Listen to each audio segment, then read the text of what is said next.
Mochi, the determined tabby with a heart full of courage, stepped into the enchanted forest known as the Shifting Maze. It was said that this labyrinth changed its paths every time one entered, its twisting corridors hiding magical secrets and countless challenges. She had heard tales of brave souls who ventured into the maze and never returned. But Mochi was no ordinary cat. She had solved many puzzles on her journey, and this maze was just another puzzle to conquer. The trees around her were tall and ancient, their trunks twisted into strange shapes. Faint whispers filled the air as if the maze itself were alive, testing her every step. The sun barely filtered through the thick canopy above, casting the ground in shadows.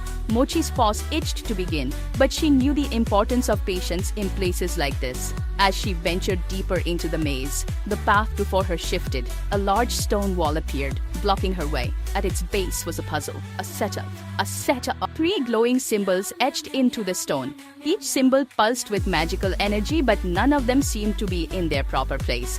Mochi tilted her head thoughtfully. A puzzle, of course, she mused. This was no ordinary stone wall. It was enchanted. The first symbol was a flame, its edges flickering with a faint glow. The second was a drop of water, blue and rippling as if it had just fallen from the sky. The third symbol was a leaf, green and swirling with an energy that reminded Mochi of the breeze. She studied the symbols for a moment, and then it clicked. Fire, water, and earth, the elements, she whispered. This is a puzzle of balance. Mochi touched the flame symbol first, her paw glowing with energy as the fire ignited beneath her touch. The stone shifted slightly, but not enough to reveal the way forward. She moved on to the water symbol, and with a gentle press, the water surged and rippled, causing the wall to shift again. Finally, she touched the leaf, and as the earth's energy flowed through her paw, the entire wall dissolved, revealing a new path.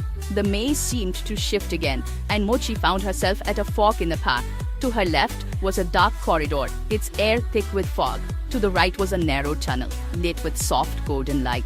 Mochi hesitated for a moment before choosing the right path, her instincts guiding her forward. The light grew brighter as she walked, but soon she heard a low rumble. Something was moving in the darkness behind her. The golden light began to fade and the tunnel stretched out before her. At the end of the path, she could make out the faint outline of another stone door, this one covered in vines. But as she neared the door, a shadowy figure appeared, blocking her way. It was a cat, like her, but with glowing red eyes and a cloak of shadows. It spoke in a voice that echoed through the tunnel. Only those who solve the puzzle of shadows may pass. Mochi's heart raced. She had faced many puzzles, but this was different. The shadow cat's eyes glowed even brighter as it gestured to the stone door. Answer my riddle, it said. What is always present, yet unseen, and can only be understood when darkness falls? Mochi's mind raced as she pondered the riddle. It was a puzzle of perception, she realized. She had seen many things in her travels, light, color, magic. But this was different. It's the truth, she whispered. The truth is always there, even when hidden in shadow. The shadow cat's red eyes flickered, and with a hiss, it stepped aside, allowing Mochi to pass. She pushed the vine-covered door open, revealing a grand chamber filled with shimmering crystals. The walls were lined with glowing stones, each one pulsing with a different light.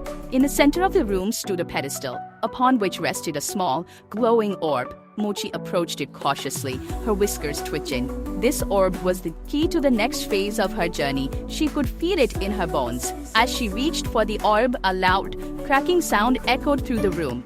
The crystals on the walls began to shift, their light dimming as the room began to close in on her.